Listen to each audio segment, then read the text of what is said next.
ನಮ್ಮ ಮನೇಲಿ ಇವತ್ತು ರಾಮನವಮಿ ಭಾರಿ ಜೋರಾಗಿತ್ತು. ನಮಸ್ಕಾರ ಎಲ್ಲರಿಗೂ, ಹೇಗಿದ್ರೆ ಎಲ್ಲರೂ? ನಾನಂತೂ ತುಂಬಾ ಚೆನ್ನಾಗಿದ್ದೀನಿ. ಇವತ್ತು ನಮ್ಮನೇಲಿ ರಾಮನವಮಿಗೆ ಸ್ಪೆಷಲ್ ಆಗಿ ಮಾಡೋಣ ಅಂತ ನಾನು ನಮ್ಮ ಊರ ಕಡೆ ರಾಮನವಮಿಲಿ ಮಾಡೋವಂಥ ಬೆಲ್ಲದ ಪಾನಕ ಮಾಡಿದ್ದೆ. ಸೊ ತುಂಬಾ ಚೆನ್ನಾಗಿತ್ತು ಮತ್ತು ಗಂಟ್ಲಿಗೆ ಸೂದಿಂಗ್ ಕೂಡ. ನನಗೆ ಸ್ವಲ್ಪ ಶೀತ ಆಗಿರೋದ್ರಿಂದ ತುಂಬಾ ರುಚಿಯಾಗಿತ್ತು, ತುಂಬಾ ಚೆನ್ನಾಗಿ ಕೂಡ ಇತ್ತು.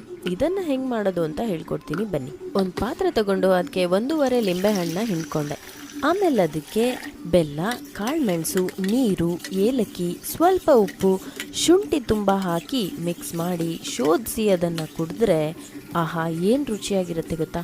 ನಮ್ಮ ಊರ ಕಡೆ ಯಾವುದಾದ್ರು ಫಂಕ್ಷನ್ಗೆಲ್ಲ ಹೋದರೆ ಅಲ್ಲಿ ಬಿಸಿಲಲ್ಲಿ ಹೋಗಿ ಕೂತ್ಕೊಂಡ್ರೆ ಇದನ್ನೇ ಕೊಡ್ತಾರೆ. ಕುಡಿಯೋಕ್ಕೆ ತುಂಬಾ ಚೆನ್ನಾಗಿರುತ್ತೆ, ಗಂಟ್ಲಿಗೆ ಕೂಡ ತುಂಬಾ ಚೆನ್ನಾಗಿ ಕೂಡ ಅನಿಸುತ್ತೆ. ನೀವು ಕೂಡ ಈ ಪಾನಕನ ಮನೇಲಿ ಟ್ರೈ ಮಾಡಿ ನೋಡಿ. ಸ್ವಲ್ಪ ಬೆಲ್ಲ ಜಾಸ್ತಿ ಹಾಕ್ಕೊಳ್ಳಿ. ಸೊ ಸಕ್ಕರೆ ಕೂಡ ಹಾಕ್ತಾರೆ, ನನಗೆ ಸಕ್ಕರೆ ಹಾಕಿದಷ್ಟು ಇಷ್ಟ ಆಗಲ್ಲ, ಸೊ ಬೆಲ್ಲ ಹಾಕಿ ಮಾಡ್ಕೊಂಡಿದ್ದೆ. ಮತ್ತು ಆ್ಯಸ್ ಯೂಶ್ವಲ್ ಕ್ಯಾರೆಟ್ ಮತ್ತು ಕುಕ್ಕುಂಬರ್ದು ಸಲಾಡ್ ಮಾಡ್ಕೊಂಡಿದ್ದೆ. ಆಮೇಲೆ ಹೆಸರು ಕಾಳ್ದು ಕೋಸಂಬರಿ ಕೂಡ ಮಾಡಿದ್ದೆ. ಅದಕ್ಕೆ ಕೂಡ ಕ್ಯಾರೆಟ್ ಮತ್ತು ಕುಕ್ಕುಂಬರ್ ಮತ್ತೆ ಹಾಕ್ಕೊಂಡೆ, ಯಾಕೆಂದರೆ ತರಕಾರಿ ತಿಂದಷ್ಟು ತುಂಬ ಒಳ್ಳೆಯದು ಅದಕ್ಕೆ. ಸೊ ಈ ಸಲಾಡ್ ಅನ್ನೋವಂಥದ್ದು ತುಂಬಾ ರುಚಿಯಾಗಿರುತ್ತೆ ಕೂಡ. ಆಮೇಲೆ ಇದಕ್ಕೆ ಕ್ಯಾರೆಟ್, ಕುಕ್ಕುಂಬರ್, ಮೊಸರು, ಸ್ವಲ್ಪ ಜೀರಿಗೆ ಪೌಡ್ರು, ಸ್ವಲ್ಪ ಉಪ್ಪು ಹಾಕ್ಕೊಂಡು ಮಿಕ್ಸ್ ಮಾಡಿ ತಿಂದರೆ ಆಯಿತು ಅಷ್ಟೆ. ಊಟದ ಜೊತೆ ಇದನ್ನು ತಿಂದರೆ ಜಾಸ್ತಿ ಅನ್ನ ಹೋಗಲ್ಲ ನೋಡಿ. ಸೊ ಆರೋಗ್ಯಕ್ಕೂ ಒಳ್ಳೆಯದು ಮತ್ತು ಹೊಟ್ಟೆ ಕೂಡ ತಂಪಾಗಿರುತ್ತೆ ಅಲ್ವಾ, ಏನಂತೀರಾ?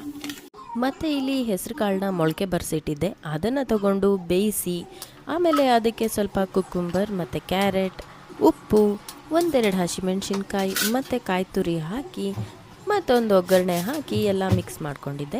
ಸೊ ಇದು ಕೂಡ ತುಂಬಾ ರುಚಿಯಾಗಿತ್ತು. ನಮ್ಮ ಅತ್ತೆ ಇನ್ನೊಮ್ಮೆ ಬೇಕು ಅಂತ ಕೇಳಿ ಹಾಕಿಸ್ಕೊಂಡ್ರು. ಇದೂ ಕೂಡ ಆರೋಗ್ಯಕ್ಕೆ ತುಂಬಾ ಒಳ್ಳೆಯದು ಅಲ್ವಾ, ಏನಂತೀರಾ?